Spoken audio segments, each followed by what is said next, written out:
Ciao a tutti, I'm Roger Bissell, and in today's episode, we have the distinct pleasure of sitting down with a wonderful writer and Romanian wine enthusiast and travel enthusiast as well. We are with Silvia Palasca. Silvia, welcome. How are you? Hi, Roger. Thank you for having me with you in this interview. And thank you for the invitation. I didn't know you were interested in such a small country for wine as Romania. In fact, we're not that small, but we're not so well known as the countries you come from, because I know you are both Italian at heart and American in your passport. So thank you for taking interest. Also, you have the double passport. Yeah. So thank you for taking interest in Romania, and thank you for having me tonight. No, listen, the pleasure's all mine. And truthfully, it's not us that should be thanking you. You know, our motto and credo is obviously this podcast is Unwind Alive, but moreover, our bigger platform is Eat, Drink, Explore. So we're constantly trying to explore and take people to places they might not normally explore or places they should be exploring. And in this case, let's talk a little bit about Romania and then kind of back into a few other questions. Can you kind of tell us a little bit about yourself and how you're taking steps to turn your passion into a lifestyle? A little bit about yourself, if you would. Okay, so as my blog says, I'm a web developer by day, so working in IT, and passionate about wine by night and every other hour I get. So whenever I'm not working, I'm either tasting wine, reading about wine, visiting a winery, or getting into this lifestyle of, as you said, exploring and making it a cultural thing. I see wine as a very cultural thing. And right now in Romania, it's not at that level yet. So I'm working towards making people see wine as something, as a luxury pastime, let's say. Okay. You know, I noticed too that during your day job, you serve as communications, and that's with the Dilumare Association as well? Yes, as a web developer, I work with a lot of companies from Horeca and a lot of wineries. And my most recent project is with the Dilumare Association. This is an association of 13 wineries. The Dilumare region, for those of you who are not very familiar, knowledgeable about Romanian geography, let's say, it's very close to Bucharest. It's just an hour drive from Bucharest. And that's why if you come and visit Romania, you can just hop on a car and visit 13, 15 wineries in the same day, if you want. What? That's a lot. Yes, that's a lot of wineries. In fact, I suggest you only select 2 or 3 for the first day and then go on. But the good news is that you have from something to choose from. And you have something, if you want to see small boutique wineries, if you want to see larger wineries, if you want to see some which have a lot of history, or some which are only 3 or 5 years old. You can find everything. Well, you know, what types of, you know, drawing upon, I know you're writing a book currently, correct? Yes, I've been writing a book for a long time now, in fact, because I'm a perfectionist and I only do this in my free time. It's a book about our native grapes, because in Romania, as in every other wine country, we have some native grapes which need to be known. In fact, I believe that in each country, we should first taste the local wines and the native grapes, and then go towards the well-known varieties. And I'm writing this book in a bilingual manner, just like my blog, so that if you're Romanian, you can gift it to a foreign friend. And if you're foreign and you come to Romania, you can just browse through the book and see what wine you should drink, even if you don't know anything about Romanian wines. Because I'm comparing Romanian wines to international varieties. I'm giving food pairing examples. So if you know what you like in general with wine and with food, you can definitely select something that will suit your taste. Okay. Well, so that being said, can you kind of can you give us a little sneak tidbit, like maybe tell us an example for those who are listening? Yes, in fact, I have a whole chapter from the book on my blog. I'll provide a link, and you can find about the name of the grape. All the grapes in Romania are have a legend about their name. So that's okay. So that's a the fairy tale, a legend. yes. If you will? It's either a fairy tale or something more specific, but they all have a story because wines are stories at the end of the day. Okay. And then you can find statistical data, how many hectares, where, what is the yield per hectare, things like that, which might be interesting to the more technical readers. And then we go to the nice part, which is about flavors, aromas, styles of making wine, because from the same grape, usually you can make different styles of wines depending on the region, depending on what the winemaker wants to make out of that. And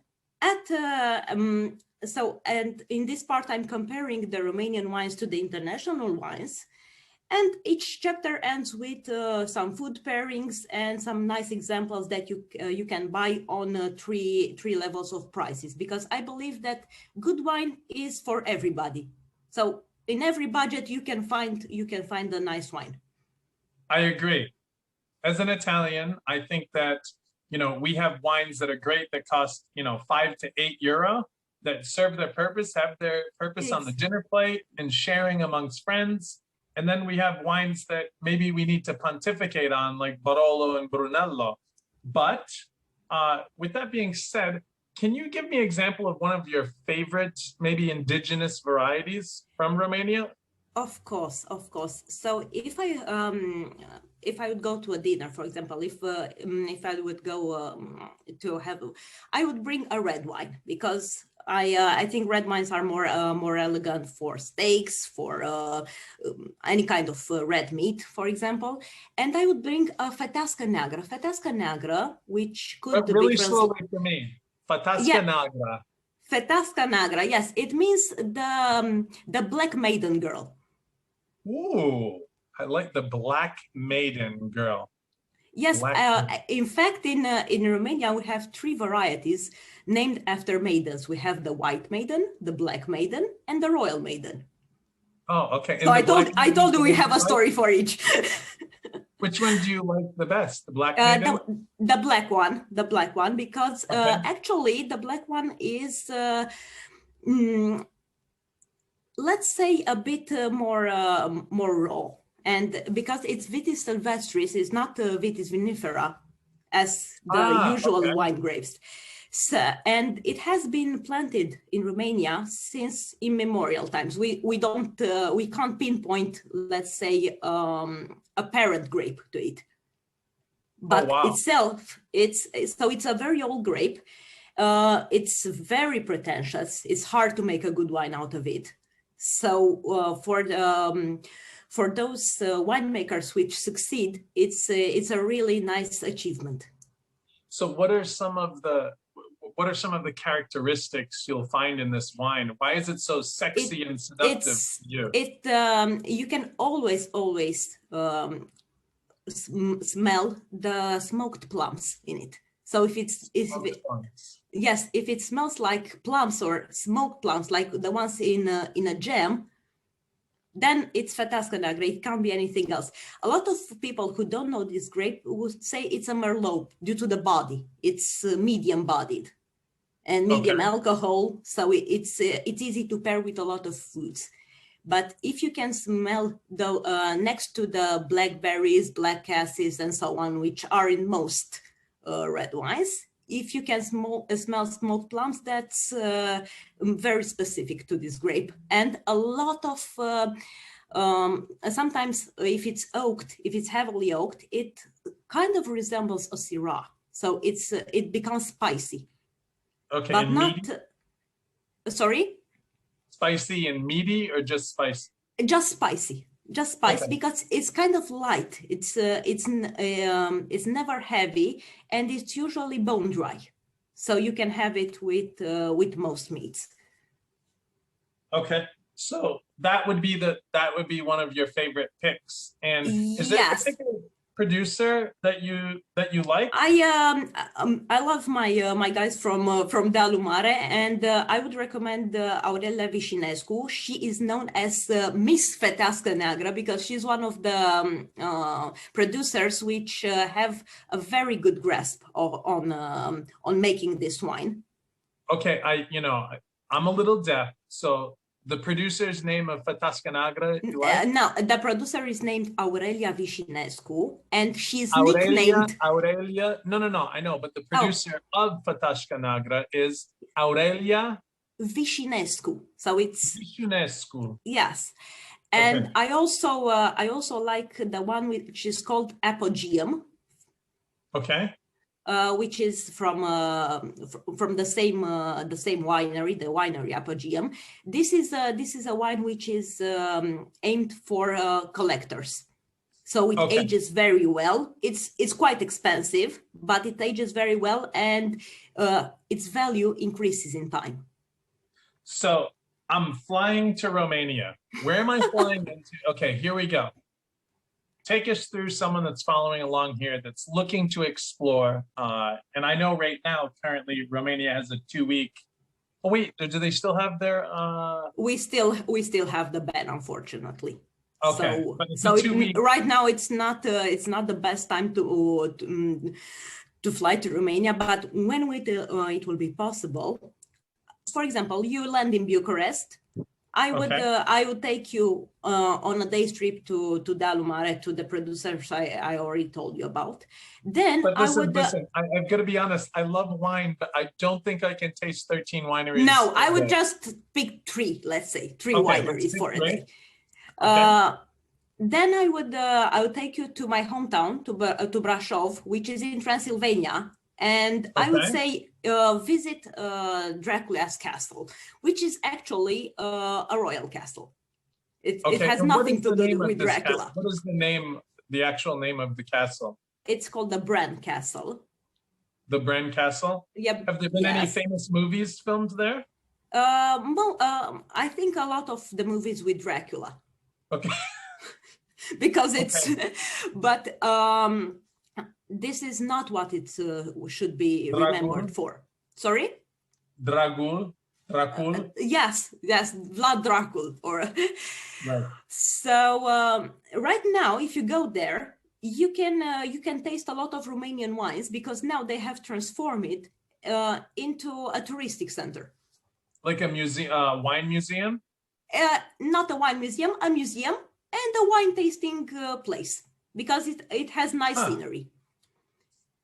After that, I would say let's continue up north to visit some of the wineries in Transylvania.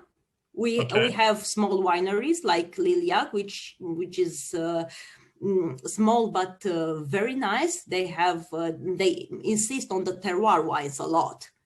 Okay. And I would take you to a big winery, which is Jidvei. Jidvei is a huge industrial winery. I think it's the second biggest or the biggest. They dispute that every year because they keep on buying land and they keep on planting. But anyway, it's one of the biggest in Romania. And you would see, let's say, an industrial winery in Romania, a huge one. So millions and millions of liters. So Romania has been making wine for thousands of years, yes? Yes. So, and can you tell us a little bit about the relationship? I mean, we'll get into the relationship between Greece and Romania a little bit later, but quick question for you. So what are some of the dishes? We're talking about these wines, and what are some dishes that people, when they come to Romania, they really need to try to fully immerse themselves in the local culture? So whenever you come to Romania, just forget about your diet. First things first, you're not dieting in this country.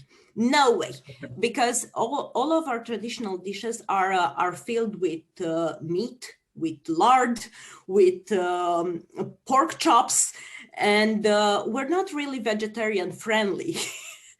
Okay. All right. So bring your appetites. Yes, we because all of our dishes are Balkan inspired.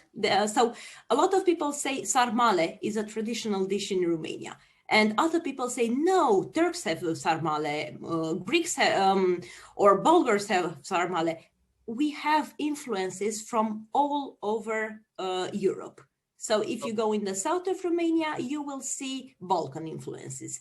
If you go towards the east, you will see, for example, it's called salată de bœuf, but actually, most people know it as Russian salad. Okay. But we say it's our own. If you so go what is a Russian salad? Because a Russian salad to an Italian from Piemonte is maybe different. What is a Russian salad? So it's a salad with potatoes, a lot of vegetables, whatever you want to put in, carrots, peppers, and a lot of mayonnaise. Some people put in meat, some people don't put meat in this, Okay. but a salad with potatoes, mayonnaise, and whatever you want to put. You want to put pickled cucumbers in it, put pickled cucumbers in it. You want to put chicken, or you want to put beef, because it's actually called a beef salad, but it doesn't always contain beef. You can make it with chicken, you can make it with anything, or you can make it vegetarian if you want, but you always have a lot of mayonnaise, which asks for let's say a very mineral wine or a very acidic wine. Yeah. I would put it, for example, with a sparkling wine. So in Piemonte, we have insalata russa, and what we do is, we have peas, carrots, potatoes, parsley, Yes. mayo, but we put a little anchovy in it too. We're not that rich here. No, we don't have anchovies here. Well, only because sometimes not, but sometimes they do, because there was a strong correlation. But so I understand it's virtually the same thing, and plenty of mayonnaise. So I agree with you. A crispy white, very mineral or acidic driven. It's the same. Fat.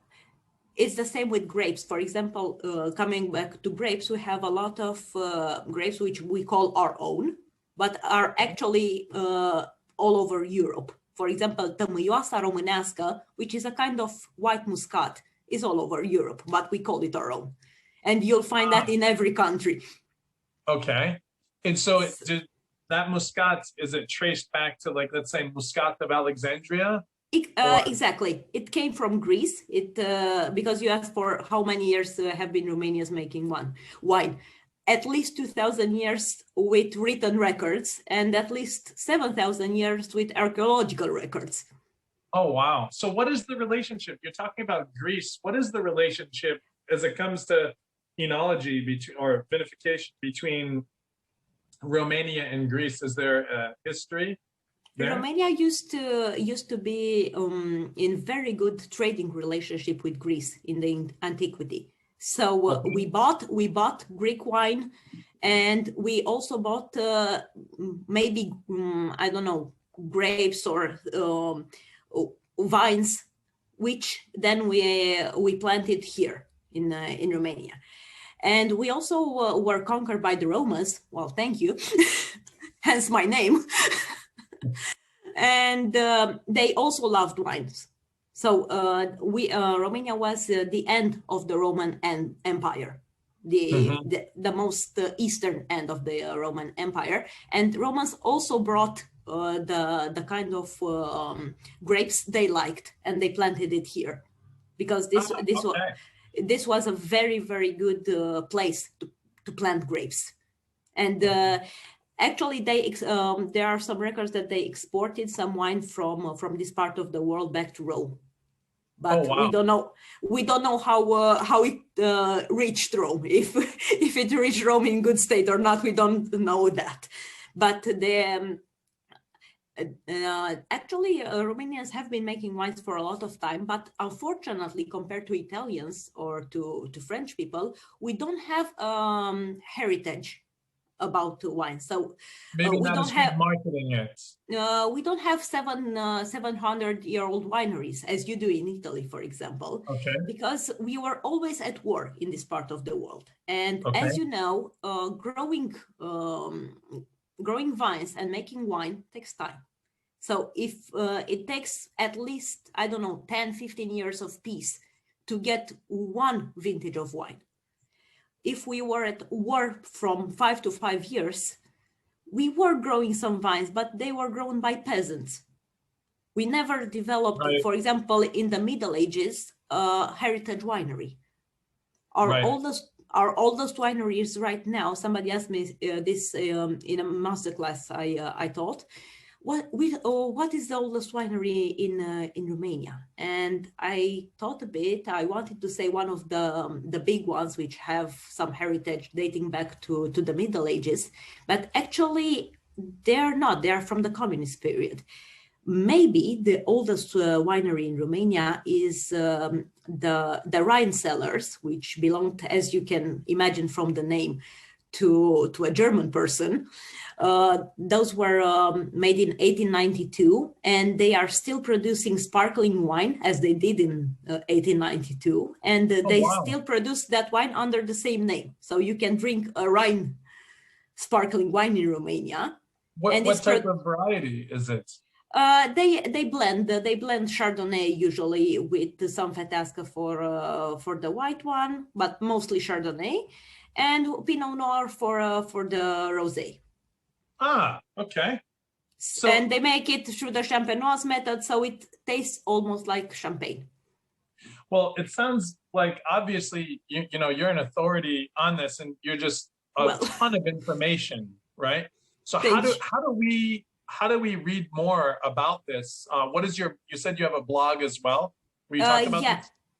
Yes, right now my blog is called wineanddine.today because it started as a blog talking about wine and food pairings, but I'm currently rebranding it as in it will be called winelife.style because now we're talking about more about the wine life and the style that comes. Wine life. Okay. So, what we're doing right now, the wine life, that style, because the wine life comes with style always. Okay, all right. Well, it will be rebranded in about a month. I'm currently working on this because I also want to focus a lot more on the services I provide as a wine speaker, as a wine writer, not just writing, let's say, short descriptions or attending events. Unfortunately, the pandemic closed down all the events. Yeah. So what are some of the other places? Why I look forward to actually continuing to follow and see your progression and goals that you're accomplishing. And by the time obviously this goes live and this is published, it's going to be right around the time that website should be done. So I'm looking forward. Yeah. Great. Thank you. Thank you. So what are some of the other places maybe when we come and visit Romania, where else should we go? What else should we do? Is there something that like a place of interest we must go to in Romania or a hidden gem? Well, I would, for example, it depends on your interest. I always ask people, do you like museums or do you like the great outdoors? Because, for example, we have something for everybody. If you like museums, I would suggest the art museums right here in Bucharest. If you like the great outdoors, then I would suggest hiking in the mountains because there are some really, really nice places. And of course, some breathtaking views. Or if you just want to relax and unwind, go to the Black Sea, relax, and on your way to the Black Sea, go visit one of the wineries in that part of the country because that's another part where great wine is produced in the Dobrogea region near the Black Sea. It's very hot, so you can expect wines like in Sicily. Okay, all right. But not Mount Etna, more like Nero Diavolo. No. More like in the most southern part. Marsala, so just jammy. Agrigento. Sorry? like Marsala and Yes, Agrigento, yes, like yes. a Very style of jammy, Vero very Diavola. high alcohol, very full-bodied wines. So if you like that kind of experience, go visit a winery near the Black Sea. There are about 5 you can visit. One of them also has accommodation, so you can spend one night there and go visit the other ones the next day. Mhm. So when you talked about coming in, if art is your thing, and you said coming into Bucharest, that's the National Museum of Art. Yes, In, one of those, which is the but largest, but you also have, many other national museums as well in of course. Bucharest, right? Of course, so there is something for everybody. Also, modern art museums, because, for example, I'm a modern art fan myself. Okay, modern art. What is there something else? Is there anything else you'd like to share that you're working on, or any exciting news maybe you can release to us? Yes, for example, I'm very excited about this upcoming weekend, and actually the last weekend of every month, because we are starting here a very nice event of visiting wineries. So at the end of every month, the wineries I'm working with will open their gates and receive visitors in a very special tour with the head winemaker, with the owner, with everybody else important at that winery. And you Okay. can go and meet the person which actually makes the wine you're drinking and ask them anything. Oh, wow.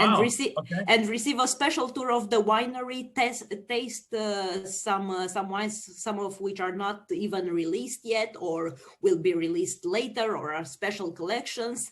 So I'm very happy to be part of this and to be part of the communication team for this project, because is that through the Delumare? Yes, Okay. it's called the Saturdays of open bottles, because we don't open just the gates, we open the bottles. Okay. So, and I think a lot of people will become more interested in the wine tourism in Romania if they have this opportunity to just go for a day, visit 2 or 3 wineries and come back home without spending a lot of money, but spending a lot of quality time. Yeah. Well, it's obvious that you're passionate about what you do, and at the same time, you're such a wonderful breath of fresh air. Thank you. That's important ambassador for the wines of Romania. I was wondering, as we seek more knowledge, have you thought about what the title of the book is going to be yet, or no? Oh, I'm debating in my head this so much, because the title has to be both attractive and informative. Okay. So it could be something around the Romanian wines .online. It could be that, because I'm an online girl myself, and now everything is online, and I'm not even sure if I will publish the book on paper ever, because we're a digital generation, and I want everybody to be able to enjoy this information no matter where they are in the world. Okay, makes sense. Well, is there anything else you would like to share with our followers or our community? Well, just the invitation that if you ever want to visit Romania, if you want to know more about our culture, our wines, our foods, don't be a stranger. Just leave me a message online, and I will be more than happy to help and to provide guidance for each specific visitor, because everybody has their needs, their preferences, and I'm happy to guide everybody who wants to know about wines. Sure. And what is your social handle that people can follow you on? Right now, as I told you, it's Wine and Dine today, but very, very soon. So if you say this will be aired in a month or so, I say it's gonna be winelife.style. So I will write that down for you in a message, and you can. Or just simply my name. I'm very you can find me. Yes, you can just find me by my name, Silvia Palasca. It's easy, but and you can find me on YouTube, on Instagram, whatever channel you're most familiar with. Thank you very much. So for today, I know that any of those will be listed if on the printed for the video, anywhere everyone else. This is obviously being tagged and listed. This is obviously just for the people. Had a little snafu there. I knocked over my tripod. Basically, this is just for the people that are listening in on audio. So you heard it here. Silvia Palascu, that's Palascu. That's her name. It's A. It's with an A. But don't worry about that. Don't worry about that. Palasca. A. Yes. Yes, you got it right. And then you can also follow, but we'll include those links. Silvia, I want to thank you so much for spending time. I know it's very late in Romania, so thank you so much for spending time with us today. Thank you. Thank you, Roger, for having me. And it has been a pleasure. And I hope I haven't taken too much of your time. Thank you very much. And I hope people will enjoy this. It's actually been a pleasure to learn more about Romania, and I know everyone else is looking forward to it as well. And we look forward to the release of your book and your new platform. So thank you so much. Ciao. Thank you very much. Ciao.